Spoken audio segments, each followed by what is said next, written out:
Baik, Bismillahirrahmanirrahim. Assalamualaikum warahmatullahi wabarakatuh. Perkenalkan, nama saya Reni Saputra dari kelas dari I4C dengan NPM 2478292. Jadi pada video kali ini saya akan mempresentasikan pada mata kuliah pemrograman internet 1 ya, yaitu pada lab session 15, yaitu judulnya Automated Testing. Jadi, selama satu semester ini saya sudah membangun sebuah aplikasi yang bernama Smart City Issue. Smart City Issue Tracker. Ini tampilan dari backend-nya yang dikontrol oleh admin ya, saya sendiri. Dan ini adalah hmm, front end-nya yang bisa diakses oleh citizen atau warga. Nah, jadi Smart City Issue Tracker itu adalah sebuah sistem digital untuk pelaporan infrastruktur kota, di mana warga bisa melaporkan keluhan seperti misalnya jalan rusak atau seperti infrastruktur yang lainnya bermasalah atau banjir misalnya atau juga ada tindakan kriminal langsung dari browser. Jadi untuk Lab 15 ini fokusnya kita bukan menambah fitur baru, tapi kita mastiin semua kode yang sudah dibangun benar-benar berjalan dengan semestinya melalui automate testing. Jadi backendnya diuji menggunakan Django API Test Case dan frontendnya diuji menggunakan end-to-end testing menggunakan Playwright. Jadi untuk struktur dari video hands-on saya ini yaitu ada satu penjelasan arsitektur ya, demo fungsionalitas, bedah kode dan dokumentasi API-nya, lalu running automated testing yang ada di lab 15 dan juga terakhir refleksi. Jadi langsung aja kita mulai pada bagian satu yaitu penjelasan arsitektur. Nah, sini saya akan jelaskan lewat struktur kode yang udah ada di VS Code ya. Saya buka di VS Code untuk jalanin kodenya. Jadi di sini ada dua komponen ya dalam proyek ini. Yang pertama yaitu backend Django REST Framework. Jadi ada folder server Smart City di sini. Dalamnya ada beberapa aplikasi dari Django. Yang pertama yaitu main app.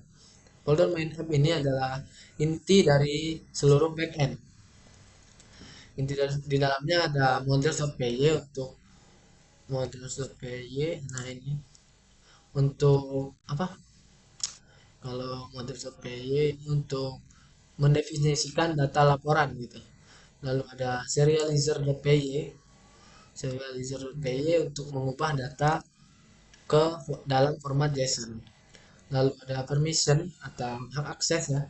Ini adalah untuk pengaturan hak akses. Lalu API views.py ini adalah untuk endpoint REST API dan folder test. Ada folder test di sini yaitu yang berisi semua script untuk pengujian lab 15 ini. Nah, sini kita tutup dulu main app. Nah, kita ke folder user management, ini NPM saya ya. Nah, sini tugasnya buat mengelola model user dengan dua field tambahan, yaitu isAdmin dan isMember. Jadi setiap akun punya flag atau pangkatnya lah gitu. Apakah dia admin atau warga biasa. Lalu pada dashboard NPM ini khusus untuk portal admin yang isinya ada views untuk halaman dashboard dengan grafiknya yaitu chart.js dan endpoint untuk fitur live search. Lalu Smart City App. Jadi folder Smart City App ini adalah berisi tentang folder konfigurasi Django, berisi settings.py, urls.py dan ws wsgi.py. Jadi penamaan ini sengaja dibuat ini agar kompatibel dengan konfigurasi Nginx dan Unicorn di server IET Polinela. Selanjutnya kita masuk ke komponen kedua, yaitu ini adalah Citizen Portal. Citizen Portal SPA. Yang namanya, nama foldernya Smart City Citizen SPA NPM saya. Ini adalah front end yang digunakan oleh warga. Jadi ini dibangun menggunakan Vanilla JS, Vanilla JavaScript. Nggak ada React JS, nggak ada Vue, dan nggak ada build tool yang lainnya. Hanya HTML dan CSS dan JavaScript biasa aja. Selanjutnya tujuannya supaya benar-benar memahami konsep routing, state management, dan JWT handling dari dasarnya tanpa bantuan framework. Nah, kita masuk ke folder ini ya, folder JS ini. Folder JS ini ada 4 file utama, yaitu ada API, API JS, app.js, out.js, dan router.js. Kita ke yang API JS dulu. Di sini API JS adalah wrapper untuk semua request HTTP ke backend, termasuk interceptor yang menangani token expire. Kalau yang app.js ini untuk semua request. App.js ini adalah app logika utama seperti misalnya merender laporan, pagination, dan form modal. Lalu out.js, out.js ini authentication ya, sesuai dengan namanya. Jadi dia mengelola proses login, logout, dan penyimpanan token di local storage. Kalau yang router.js ini mengatur perpindahan halaman berbasis hash seperti login dan dashboard, sekaligus berisi authentication guard. Lalu ada satu file lagi yang yang didapat dari lab session 15, yaitu citizen portal spec.js. Nah, ini script playwright yang berisi 9 skenario tes untuk mensimulasikan perilaku pengguna dalam browser ya. Jadi di sini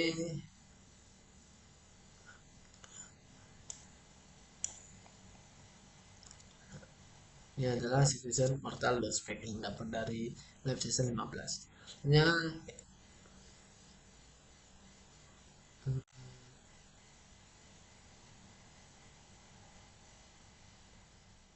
untuk yang mudah di deploy ini ada di sini ya, lewat server IET Polinela. Backendnya sudah berjalan ya di server IET Polinela dengan alamat saat ini.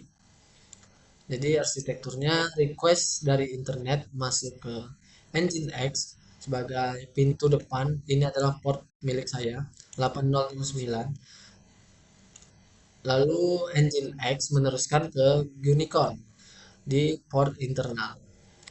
Lalu Unicorn menjalankan Django. Lalu Django query ke database saya, yaitu PostgreSQL. Jadi Citizen Portal sudah dideploy ke, kalau yang Citizen Portal ini udah di deploy lewat GitHub Packs. GitHub Packs.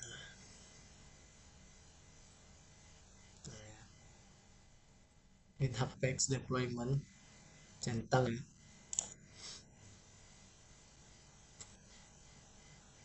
Mengganti padnya kemarin ya. Oke.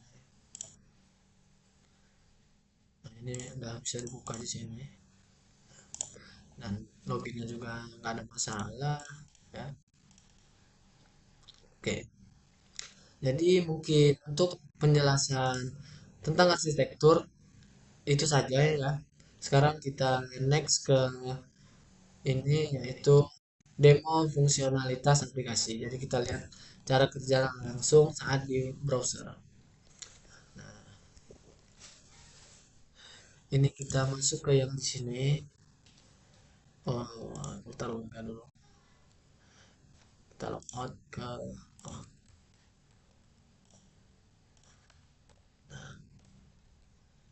login dulu. Nah, sini adalah halaman login ya, form login. Ini udah saya masukin. Kita masuk aja pakai data yang sudah saya buat. Ini bisa itu. Nah, ini saya login sebagai warga ya. Jadi kita udah berhasil di dashboard Citizen. Lalu di sini ada kartu statistik atau status laporan Anda yang nunjukin jumlah laporannya berstatus ada draft, diajukan, diproses, dan yang selesai. Lalu kita buat klik buat laporan baru ya. Nah, di sini akan ada bootstrap muncul. Kita buat dulu ya. Ini infrastruktur bebas ya. Kita untuk coba aja. Kita ajukan di sini. Nah, laporan berhasil diajukan ya. Lalu kita cek di front end ya. Iya di back end. Nah, ini ada fitur web search, kita cari. Nah, di sini ada yang kita lihat tadi, yang kita buat di portal warga, dan ini saya sebagai admin bisa melihat laporan yang sudah diajukan atau diposting. Ini kita bisa verifikasi ya. Nah, status diubah menjadi verified. Di sini udah verified, kita lihat di back end, di front end. Nah, di sini udah diverifikasi dan ada persentasenya. Kalau lagi diajukan 25%, dan coba kita proses lagi, maka akan bertambah ya. Nah, 75%. Kalau kita resolve, dia akan menjadi 100%.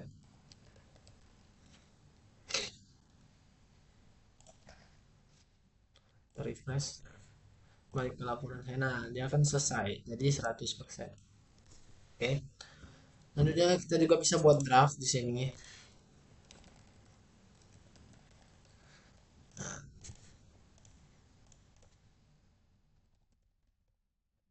Simpan draft. Nah, di draft ini jika kita belum mau upload, jadi bisa kita simpan di draft dulu. Jadi admin tidak akan bisa melihat draft kita ya, karena statusnya masih draft.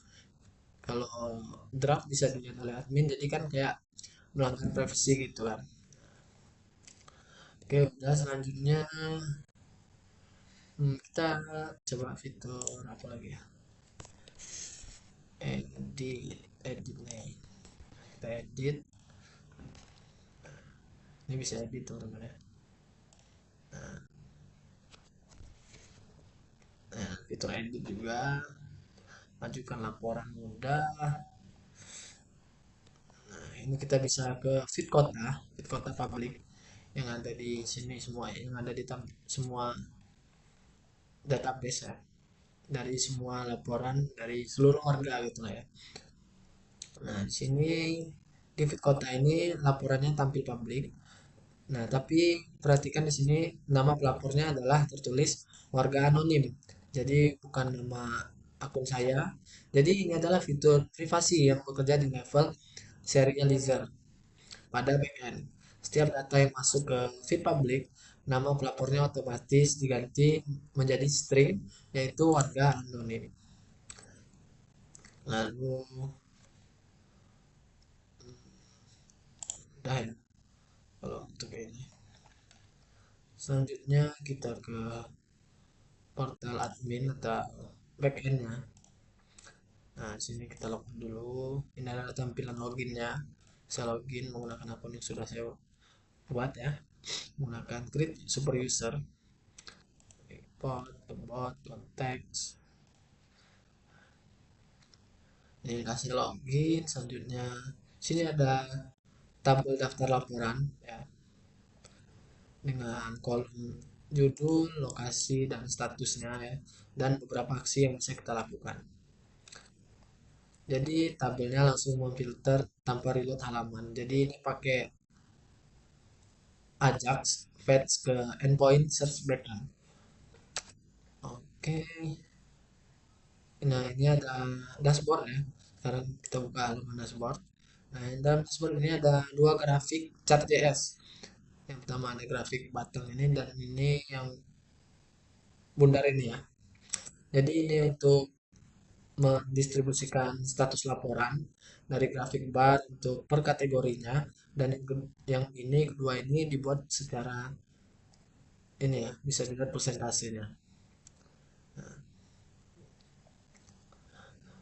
Oke.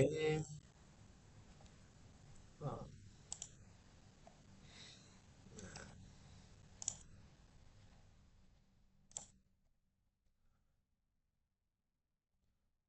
dan kita sebagai admin bisa memproses itu ya, memproses apa, memproses laporan-laporan warga yang diproses bisa kita in progress, lalu ya in progress bisa resolve, bisa kita selesaikan. Nah, jadi statusnya menjadi resolve. Oh, nah, udah.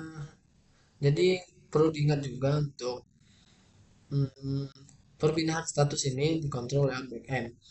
Jadi dia nggak bisa lewat lompat-lompat gitu prosesnya. Misalnya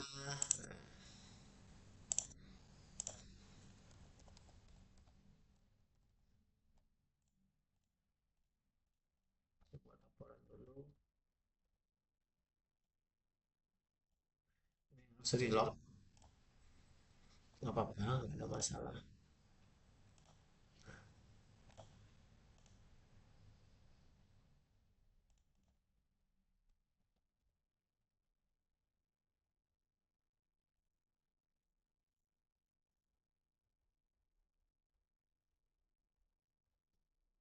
Kan? Nah, pakai fitur web search sana yang barusannya tadi. Jadi dia nggak bisa lompat sembarangan prosesnya. Dari reported ini yang dilaporkan ya. Reported, saya klik verifikasi. Nah, statusnya verified.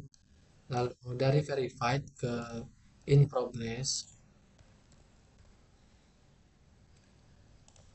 Nah, in progress.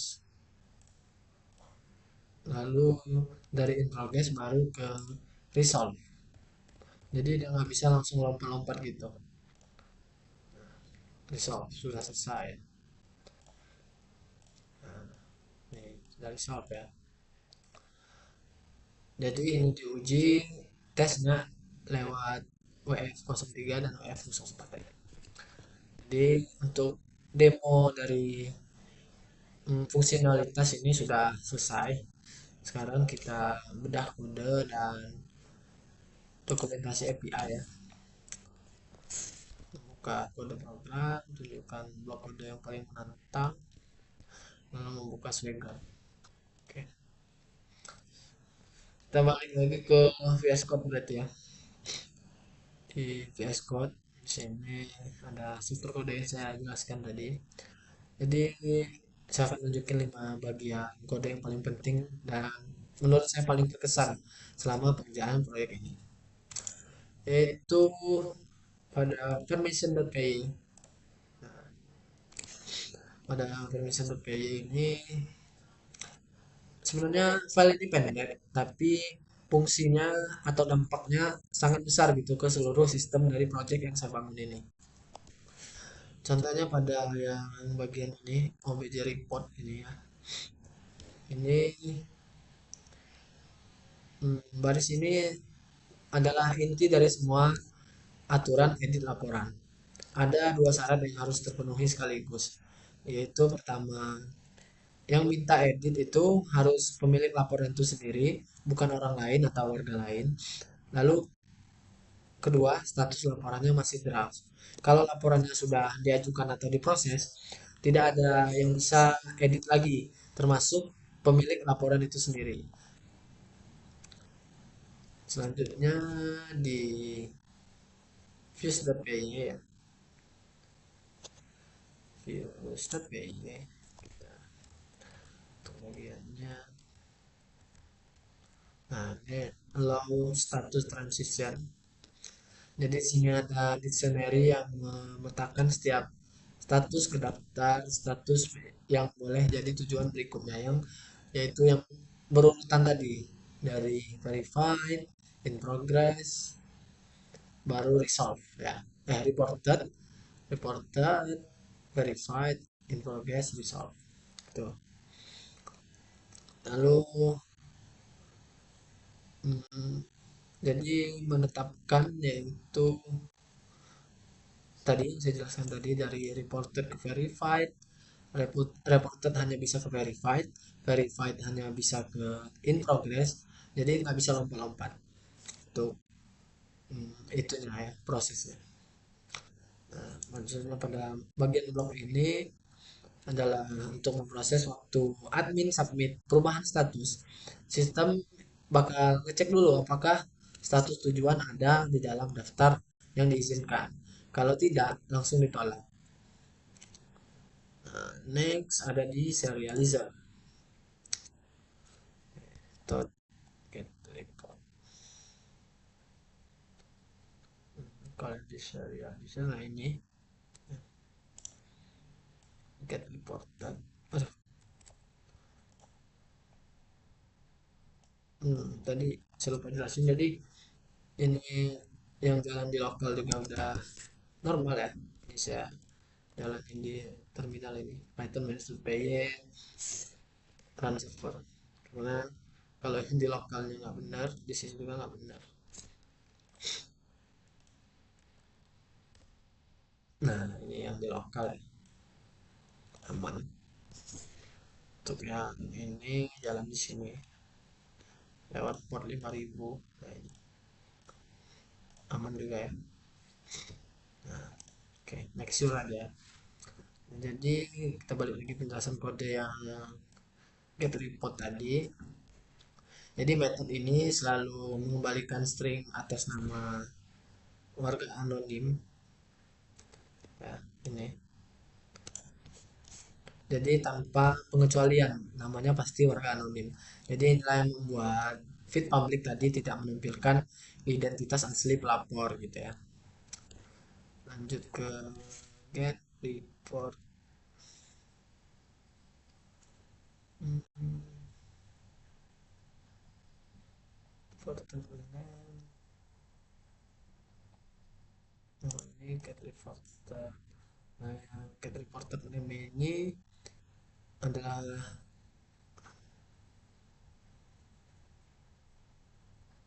adalah metode yang mengambil informasi user dari konteks request ya, yang mengecek apakah yang sedang request adalah pemilik laporan tersebut.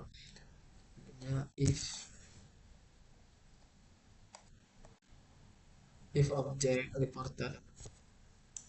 Nah, ini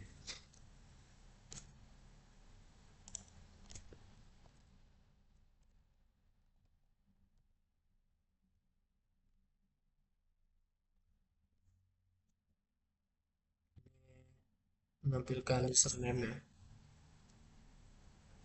Oke, next ada di kode API.js. Kita masuk ke front end. Nah, kalau di API.js ini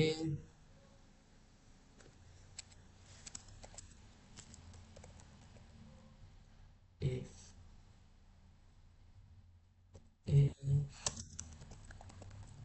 nah, if response status sama dengan 461 ini adalah fungsi request API tempat pintu keluar masuk semua request ke backend.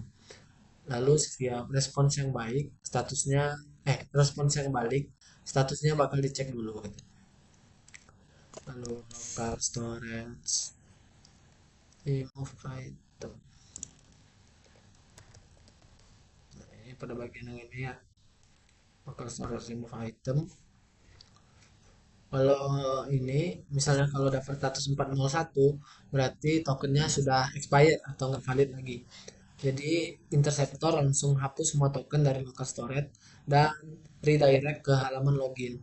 Kalau pakai ini, pengguna cuma bisa lihat layar kosong tanpa tahu kenapa datanya tidak muncul. Selanjutnya di router JS, ini adalah detection guard. Hmm, sini if has. Nah, if has dashboard token. Nah, kalau nggak ada token yang diminta dalam halaman dashboard, langsung ganti hash ke pet login dan berhenti. Dashboard nggak akan pernah merender sama sekali. Jadi ini yang dijalankan oleh auto detection guard.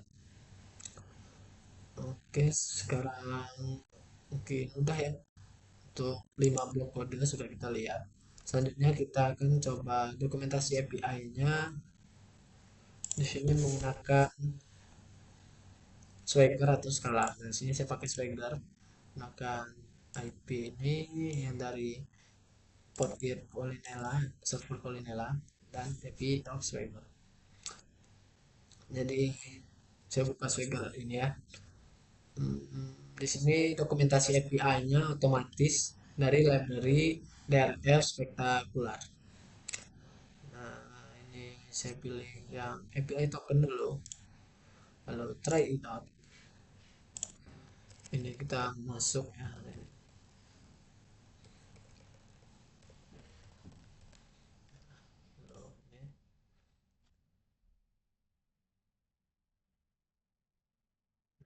Klik, udah klik execute tadi dan kita dapat token. Ini token kita copy, lalu kita authorize di sini. Authorize kita paste di sini tokennya authorize. Close. Nah, tadi itu ini adalah isinya mirror token ya untuk token authorize. Lalu kita coba cari endpoint ya, endpoint kita coba endpoint yaitu get. Kita try out dulu page-nya halaman 1 sampai 6 misalnya.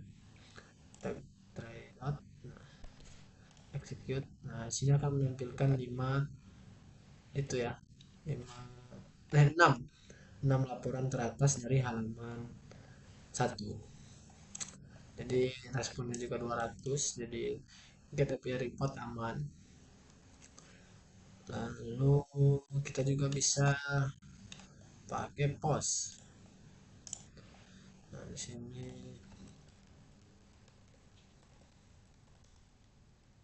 tes Swagger kategori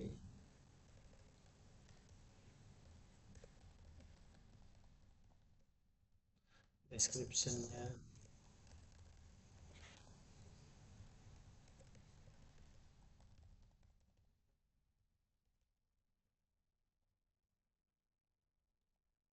bisa kita execute. Maka ini responnya 201 ya. Jadi dengan daftar laporan kita oke, okay, responnya. Kita cek di portal sini. Publik juga bisa. Nah, login ulang. Nah, tes Swagger masuk ya. Dan di sini juga masuk harusnya. Masuk kemana?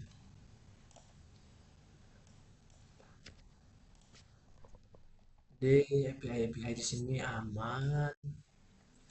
Oke, sudah dari dokumentasi API. Next kita akan running automate testing, menjalankan untuk eksekusi pada lab 15 ini. Jadi kita mulai dari backend. Kita close dulu, kita buka terminal yang sudah saya siapkan.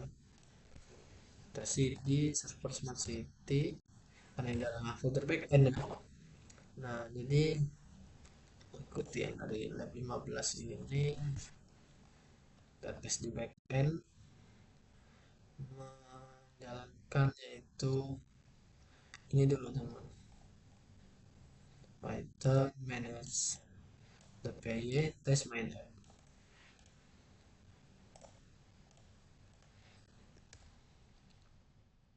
Nah, kita tunggu prosesnya berjalannya.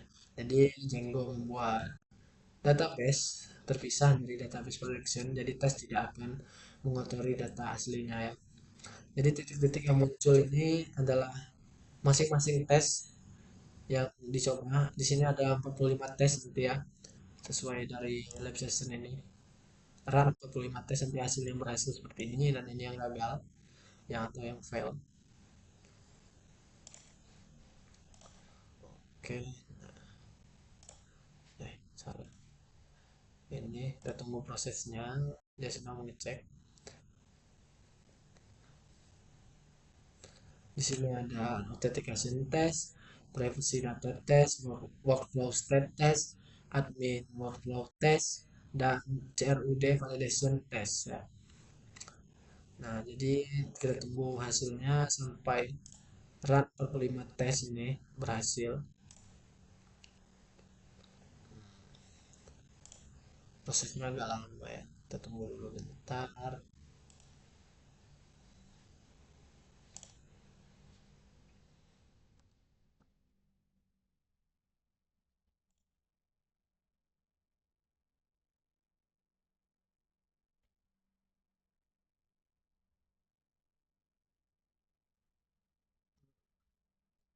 Sebenarnya ini sama aja sih kayak ini apa coverage mana sih ini running test dengan coverage tracker, dia merekam jejak eksekusinya katanya. Tunggu dulu hasilnya keluar. Nah, sini run 45 tes sudah berhasil, waktunya sekitar 108 detik ya, makan waktu yang cukup lama. Next kita coba yang perintah yang ini, sebenarnya sama aja ini, apa running aja.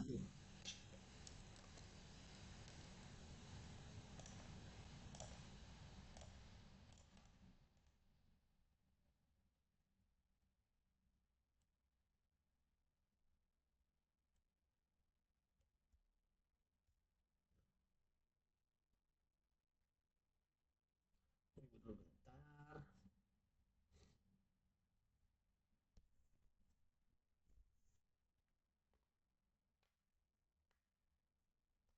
coba tadi langsung coverage aja ya,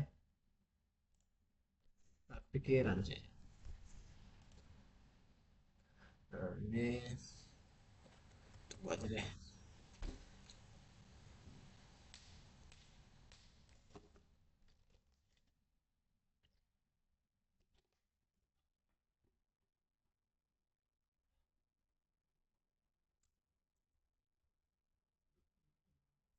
Ini mengukur kode coverage ya.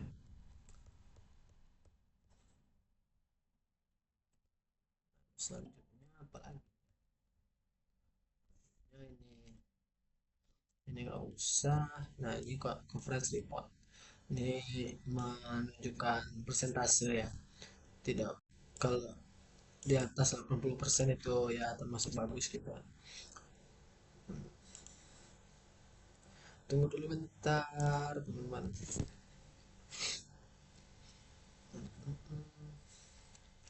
Kita copy dulu perintahnya. Nah, udah ya. Lebih cepat dari yang ini ya, 77 detik nih. Nah, kita coverage report. Nah, di sini menampilkan hasil coverage kita yaitu 89%, di atas minimum dari ketentuan lab session 15 yaitu 80%. Jadi hampir semua baris kode sudah dieksekusi oleh tes tersebut. Oke, aman ya. Itu bagian yang back end. Next kita ke yang apa, front end, citizen CSPA. Nah, ini tuh ya, kita playwright testing. Jadi dua hal yang Di itu bakal nanti akan testing otomatis di sini. Kita langsung jalanin yang ini aja. Menampilkan dengan visualisasi, dia akan bergerak sendiri gitu. npx play right test.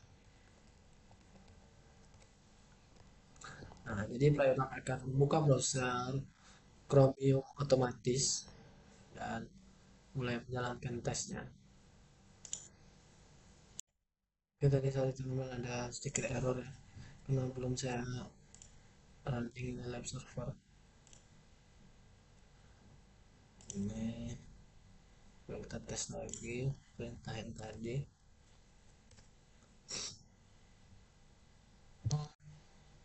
Nah, ini ya.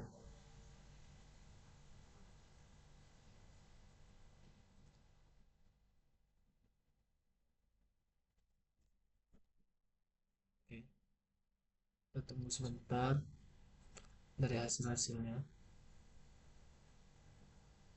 Jadi akan bergerak sendiri ya. Nah, dia error karena saya belum jalannya ini enggak. Oke, kita tunggu sampai 9 ya. Seharusnya 9 paste dan 0 file. Mana lab nya. Nah, ini akan otomatis jalanin deh. Nah, dia buat laporan, draft.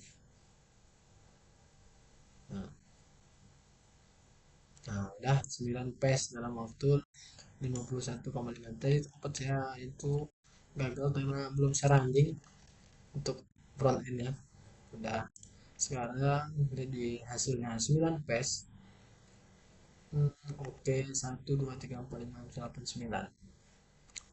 Kalau yang UI01 ini itu adalah player tadi membuka dashboard admin, memverifikasi cat JS-nya, dan untuk yang live search tadi dia mencari ini ya, mencari kata lampu dan muncul 10 item. Lalu yang UI 4 ini adalah mengetes untuk tombol buat laporan. Bootstrap-nya muncul gitu ya, tampilan kotak bootstrap untuk buat laporan. Jadi untuk tes yang automated testing mungkin saya rasa cukup ya. Lanjut ke yang terakhir, yaitu apa ya? Bentar. Pada ini itu refleksi. Sebutkan satu kendala paling sulit, bug atau error yang dihadapi selama 1 semester. Kalau untuk 1 semester mengerjakan proyek ini dari lab 1 sampai 15, hmm, ada jujur sih ada banyak momen dimana yang error atau bugnya itu bikin capek gitu. Dan, tapi dari situ kita jadi belajar gitu kan. Jadi untuk yang mungkin yang susah itu pada lab season berapa ya?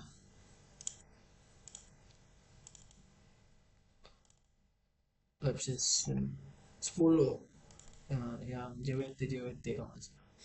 Nah ya justru itu yang JWT ini adalah hmm, kayak kita sama konsep login yang beda dari yang saya belajarin sebelumnya. Kan sebelumnya saya memakai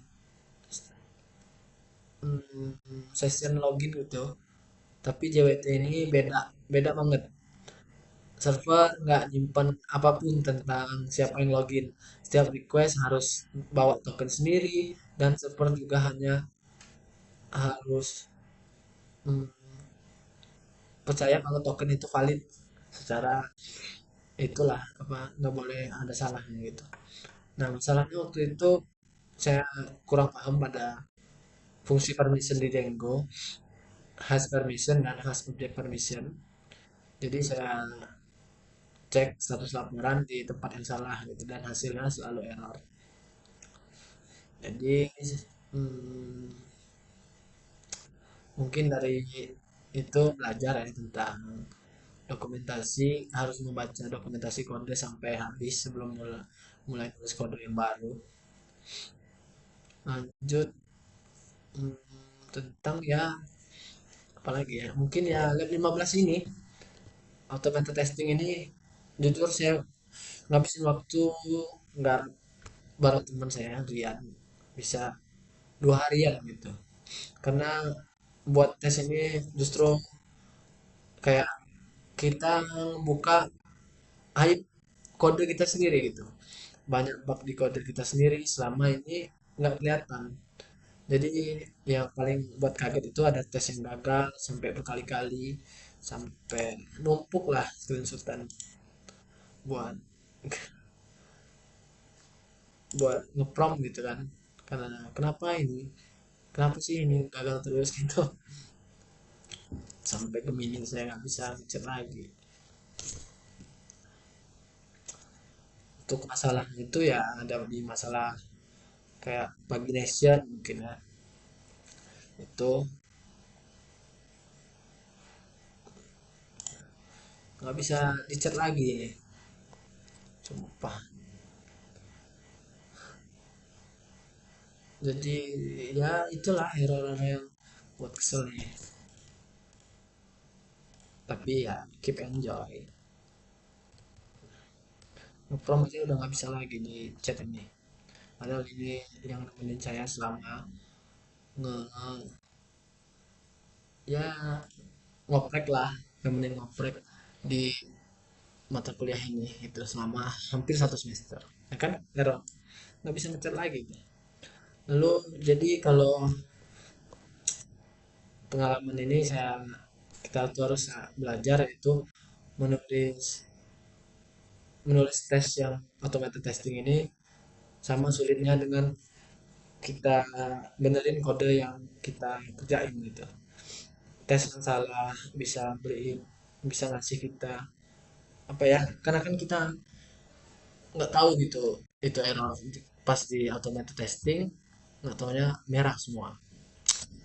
Jadi kita harus ya lebih teliti lagi lah dalam menulis kode gitu.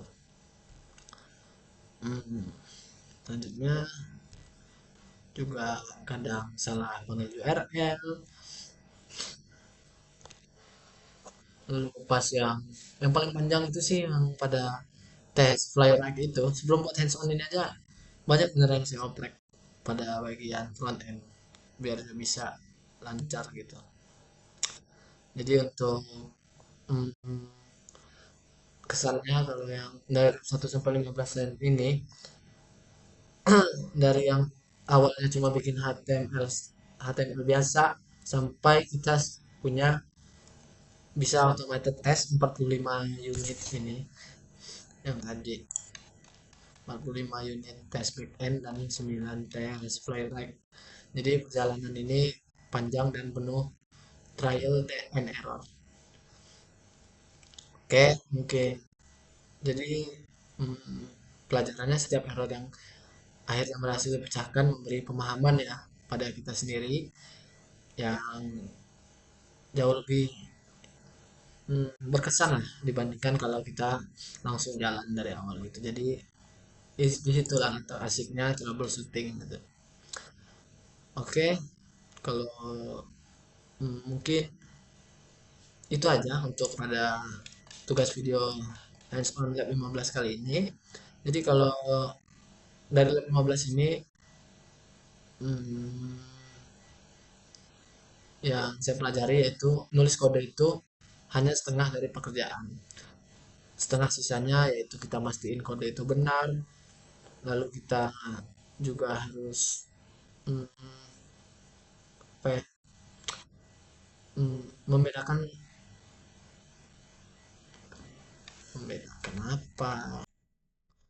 Oke lah ya, mungkin itu saja pada video penjelasan lab season 15 kali ini. Jika ada ini lab season 15 bentar. Nah, lab season 15. Mungkin itu saja. Sekian dari saya. Jika ada kesalahan saya minta maaf. Terima kasih sudah menonton. Semoga bermanfaat. Saya akhiri. Wassalamualaikum warahmatullahi wabarakatuh.